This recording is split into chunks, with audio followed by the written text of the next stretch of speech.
И од најлошото може полошо. Со Талат Џафери во Македонија ќе биде полошо и од ова што сега се случува, порача лидерот на опозицијата Христијан Мицкоски. Според него потезите на поранешниот командант во УЧК како претседател на собранието се најава дека лошите политики на оваа власт ќе продолжат и во следните 100 дена.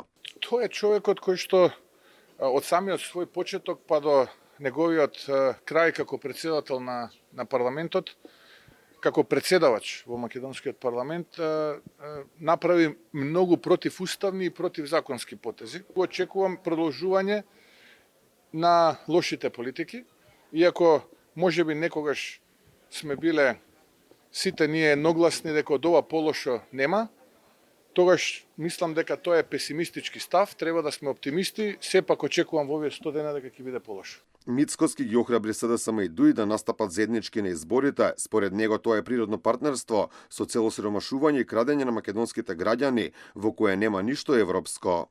Тоа е криминална коалиција која што себе си во алузија и во обид за дефокус се брендира како европска коалиција. Таму нема ништо европско.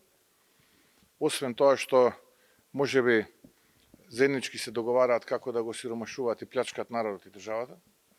Тоа е интересот кој што ги спојува тие политички структури. Ако гледаме себично од политички причини, јас ги охрабрувам час поскоро да ја формираат таа коалиција, уште утре ако може. Мицкоски порача дека е сигурен дека СДСМ и ДУИ на 8 мај ќе бидат жестоко поразени, а после во опозиција ќе треба да тргнат во фаза на реформи со нови луѓе во двете партии.